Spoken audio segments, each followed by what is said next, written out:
জানে যে ছয় জনগোষ্ঠীৰ জনজাতিকৰণৰ কাৰণে আপোনালোকে সকলোৱে নিশ্চয় জানে যে মই বহু দিন ধৰি লাগি আছো কৃষক মুক্তি সংগ্ৰাম সমিতিৰ সভাপতি হিচাপে সম্পাদক হিচাপেও আন্দোলন কৰিছিল তাৰ পৰৱৰ্তী সময়ত এমএলএ হিচাপেও মই অসম বিধানসভাৰ প্ৰত্যেকটো সময়তে ছয় জনগোষ্ঠীৰ জনজাতিকৰণৰ কাৰণে দাবী জনাইছিল এবাৰ আপোনালোকে সকলোৱে জানে যে এবাৰ আমাৰ 25 তাৰিখৰ দিনা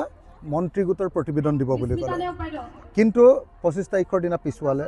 আকৌ 27 তাৰিখৰ দিনা বুলি ক'লে 27 তাৰিখৰ দিনা আকৌ পিছুৱালে আমি তেতিয়া 28 তাৰিখৰ দিনা অসম বিধানসভাত দিগন্ত বৰ্মন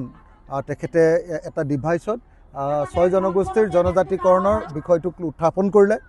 আৰু মই তাত সমৰ্থন দিলো আৰু ময়ো দাবী কৰিলো যে মই এই আলোচনাটো কৰিব খোজো তো তাৰ পাছত এটো কৰাৰ পাছতো 28 তাৰিখৰ দিনা আমাক আলোচনা কৰিবলৈ নিদিলে 29 তাৰিখৰ দিনা আকৌ প্ৰতিবেদনখন উত্থাপন কৰাৰ কথা ওলালে আমি ক'লো যে ৰাতিপুৱা দিব লাগে আৰু কিন্তু দেখা গ'ল যে একদম লাষ্ট সময়ত অসম চৰকাৰে একদম শেষৰ বিজনেছ ৰূপে বিধানসভাৰ 29 তাৰিখৰ দিনা শেষ হোৱাৰ আগে প্ৰতিবেদনখন দাখিল কৰিলে আৰু বিধানসভাখন ভাঙি দিলে অধিৱেশন ভাঙি দিলে কিয় তাৰ আগদিনা আপোনালোকে নিশ্চয় দেখিছে যে যেতিয়া চাহ জনগোষ্ঠীৰ মাতৃ পট্টাৰ কাৰণে প্ৰস্তাৱ লৈছে সেই সময়ত বিধেয়ক পাছ কৰিছে সালসলনি কৰিছে বিধেয়ক সেই সময়ত আমি দেখিছিলোঁ যে অসমৰ মুখ্যমন্ত্ৰীয়ে বহুত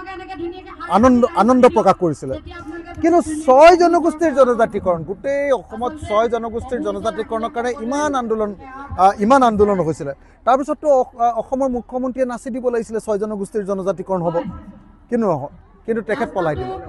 তেখেত বম্বেলৈ গুচি গ'ল যিকোনো খবৰৰ বাবে যোগাযোগ কৰক 7099017330 লগতে 7099017110 নম্বৰত